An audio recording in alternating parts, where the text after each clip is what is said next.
Oi, gente, eu sou a Estela. Me chamaram para dar um estudo e eu fiquei pensando muito sobre o que eu poderia falar. E eu sempre gosto, né, de quando eu vou dar algum estudo ou uma devocional, assim, sempre de falar coisas que eu tenho vivido, de experiências minhas constantes, de lutas minhas constantes. E uma coisa que eu tenho visto muito em mim é coisas que as pessoas costumam não ver, né? Eu tenho lido relido um livro, né? E o nome do livro é Pecados Intocáveis. E esse livro, ele fala sobre pecados que a maioria das vezes nós não consideramos pecados. E eu tô relendo ele e eu parei na parte do egoísmo. E é muita loucura pensar o quanto nós somos egoístas. Eu vou dar todo o contexto antes de falar um pouco sobre o livro. E talvez o versículo que eu vá citar não vá fazer tanto sentido agora, mas no final vai ter um fechamento. E o primeiro de tudo, eu queria trabalhar, né, em Tito 2, o capítulo 1, do 11 ao 13, que ele fala assim: porque a graça de Deus se manifestou salvadora a todos os homens. Ela nos ensina a renunciar à impiedade e às paixões mundanas e a viver de maneira sensata, justa e piedosa nesta era presente, enquanto aguardamos a bendita esperança, a gloriosa manifestação do nosso grande Deus e Salvador Jesus Cristo. Eu já li esse texto e eu sempre gravei, né, o versículo 13 dele, que é esperar a gloriosa manifestação do nosso grande Deus e Salvador Jesus Cristo. E eu sempre trouxe isso como esperança. Tipo, dias difíceis, cara, esperar em Deus, a volta de Cristo. E eu comecei, de um tempo pra cá, me questionar sobre o porquê eu esperar. Por que eu tô esperando a volta de Cristo? Por que toda vez que eu tenho um dia difícil, eu espero a volta de Cristo? Eu peço, Deus, volta logo, Jesus, volta logo. Por quê, né, eu tenho feito isso? E toda vez, e eu queria trazer esse questionamento, né? Quando falamos sobre a volta de Cristo, como tem estado o nosso coração sobre isso? O que nós temos levado pra nós? Porque parece uma pergunta muito boba. Tipo, eu faço essa pergunta pra maioria dos cristãos, eles vão me responder que eles amariam que Cristo voltasse. Pô, não tem mais choro. Apocalipse fala isso pra gente, a própria Bíblia fala isso pra gente, né? No céu não haverá mais choro, não haverá mais morte. Então nós veremos com Cristo, não vai ter mais sofrimento ali, né? E isso é muito louco, porque a Bíblia fala para descansarmos em Deus, para nós despejarmos todas as nossas ansiedades, as nossas dores, angústias em Deus, mas de como uma coisa tão simples a gente consegue fazer de um ato pecaminoso. Como assim, Estela? O que você tá falando? Você tá falando então que é errado eu entregar as minhas dores para Deus? É errado eu querer que Cristo volte para eu não ter mais que sofrer? Com essa última frase, eu quero que vocês prestem atenção. Eu quero que Cristo volte para que eu não tenha mais que sofrer, para que eu não tenha mais que sentir solidão, para que eu não tenha mais que sentir tristeza, para que eu não tenha mais que sentir.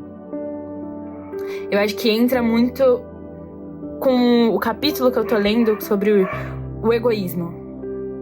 E é muito louco, porque conversar com vários cristãos sobre isso, e eu me incluo nisso, porque é o que eu falei.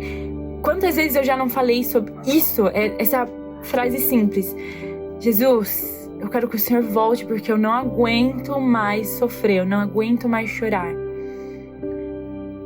Como isso, a maioria das vezes, pode ser muito problemático para o nosso amadurecimento como cristãos.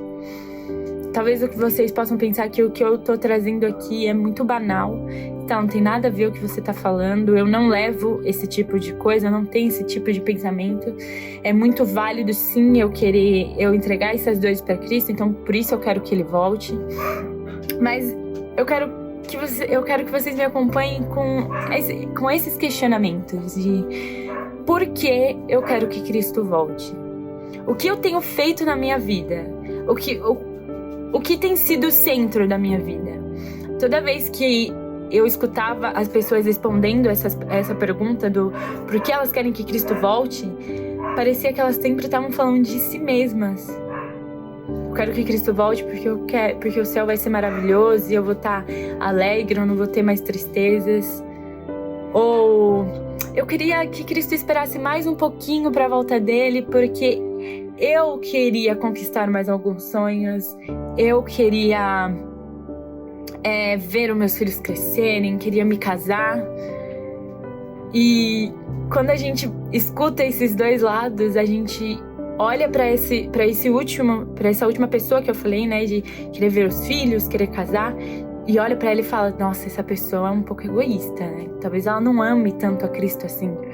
Mas a gente não percebe o quão errada a fala da outra pessoa também tem sido. Eu quero que Cristo volte porque eu não quero mais sentir dor, eu não quero mais sentir tristeza.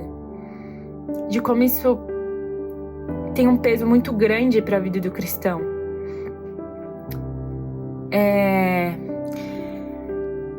O egoísmo, ele se dá de muitas formas, né? Nós nascemos pecadores. Isso já vem dentro de nós. Isso tudo que eu tô trazendo para vocês são reflexões de dias que eu tenho tido. Então, é mais uma conversa comigo mesma aqui do que necessariamente trazer alguma coisa, né? Um líder meu uma vez falou sobre isso, sobre como nós devemos pregar o evangelho para nós mesmos todos os dias, independente de quanto tempo de caminhada cristã nós temos, como é importante pregarmos o verdadeiro evangelho para nós mesmos todos os dias. E eu acho que essas reflexões que eu tenho tido sobre isso é eu pregar o evangelho para mim mesma. É eu lembrar que o evangelho não é sobre o que eu sinto. O evangelho nunca foi sobre mim. O evangelho sempre foi sobre Cristo. Desde Gênesis a Apocalipse, a Bíblia fala sobre Jesus, sobre um Cristo que viria, limparia os meus pecados e assim salvaria o mundo. Nunca falou sobre minhas dores ou sobre mim em si, mas sim sobre Cristo. E, por favor, eu não quero que vocês me entendam errado sobre... Cara, é errado eu entregar, é errado eu falar esse tipo de frase de tipo, Deus, eu não aguento mais, e eu quero que o Senhor volte porque as dores têm me consumido, o dia a dia tem me consumido, mas eu quero que vocês entendam que a gente tem que começar a parar de olhar pro si. Porque toda vez que a gente fala esse tipo de coisa, a gente tá no si mesmo, no eu. E de como a volta de Cristo é sobre o reino. É sobre Ele, não sobre mim. E é o que eu falei, eu tenho vivido isso nos meus dias. O evangelho se torna dolorido de uma certa forma, porque é muito sobre renúncia. E como nós somos seres pecadores e uma das formas dele transparecer isso, né, é o próprio egoísmo, é a dificuldade que a gente tem de renunciar sobre tudo que tem a ver conosco. E uma das coisas que o livro fala é sobre o egoísmo do tempo. E eu vou ler um pouquinho essa parte com vocês, porque eu achei muito interessante, que eu acho que isso engloba muito no que a maioria dos cristãos vivem dentro da igreja. Porque você pode olhar pra mim e tá escutando isso e falar, cara, eu não sou uma pessoa egoísta, eu tô servindo na igreja, eu escuto o outro falar, mas será? Tipo, o egoísmo, ele se dá de formas tão imperceptíveis que às vezes é muito difícil da gente perceber que nós somos egoístas. Eu vou ler um trechinho do livro que ele fala muito sobre isso. A segunda área em que o egoísmo se manifesta é o tempo. Tempo é mercadoria preciosa e cada um de nós tem quantidade fixa de tempo em um dia. Alguém pode ser tão rico a ponto de ter dinheiro sobrando, mas pouquíssimas pessoas têm tempo de sobra. Todos nós somos ocupadíssimos, então é fácil ser egoísta com o nosso tempo. Ouviu-se o marido dizendo à esposa, meu tempo é mais valioso do que o seu. Isso é egoísmo descarado, mas todos nós somos capazes de agir de forma semelhante. ainda que de modo mais gentil. Um exemplo que eu posso dar é meu mesmo, sobre isso. Gravar uma devocional, parar um pouco do meu dia e gravar isso, né? De como eu fui egoísta. Eu me preocupei em várias outras coisas. Cara, eu tenho coisas mais importantes pra fazer. Eu tô em semana de prova da faculdade. Eu tô resolvendo coisas do meu trabalho, do meu estágio. Ou vendo outras coisas. E depois eu faço isso. Isso não é minha prioridade. Isso vai ser uma perda de tempo agora. Então foi tão difícil pra mim. Desde que me pediram pra gravar. Parar 10 minutos do meu dia para gravar um estudo, para falar sobre Cristo, que eu acho que esse estudo, essa reflexão pesou tanto em mim, tipo, cara, como eu tenho sido egoísta. Como eu tenho sido egoísta em não fazer as coisas, né? Eu não sei se coube para fazer sentido para vocês, mas eu acho que o egoísmo, ele fala muito sobre o egocentrismo. E o egocentrismo nos mostra que quem tem sido o centro da nossa vida não é mais Cristo, mas nós mesmos. E como nós fazemos isso todos os dias. Como nós temos que olhar para os nossos dias e ver quem tem sido o centro da minha vida.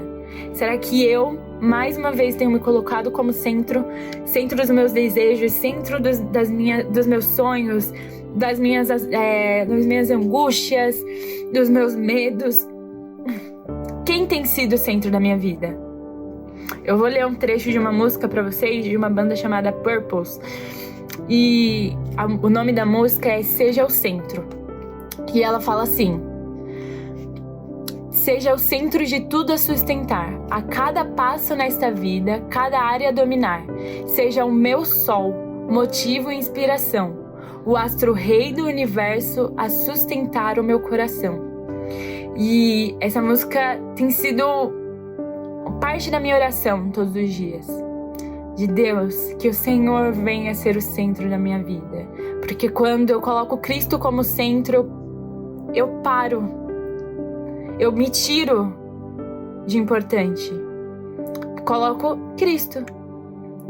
As outras coisas não importam, mas Cristo importa, é onde eu consigo realmente. Eu tinha um professor que falava sobre isso, sobre o evangelho ser lentes a ver o mundo. Então, quando eu coloco Cristo no centro da minha vida, é onde eu começo a ver o mundo com as lentes do evangelho. E que hoje, esse vídeo está sendo postado no dia 25, né? No nascimento, onde é comemorado o nascimento de Cristo, que isso venha nos incomodar.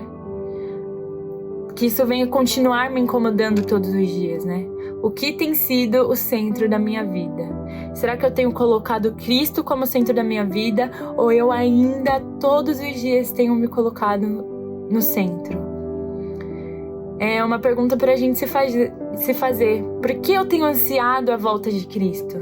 E se a resposta não for sobre Ele, mas sobre você, sobre eu e sobre os meus sentimentos, aí sim nós saberemos quem tem estado no centro das nossas vidas. Eu acho que todo estudo que eu trago são coisas que eu estou passando, como eu disse no começo. E o evangelho é uma luta constante de altos e baixos, e de oração, né? De uma continuação de oração, de perseverança. Que Deus venha que Deus venha nos fazer perceber, né? Sobre atos egoístas, sobre coisas egoístas que temos feito. Essa é a reflexão que eu venho trazer para vocês. Eu não sei se fez algum sentido na vida de alguém, mas que Cristo venha abençoar cada vez mais os nossos dias, nos fazendo olhar para Ele como centro e não para nós mesmos. Porque a mensagem do Evangelho é sobre isso, né? Que Deus abençoe vocês.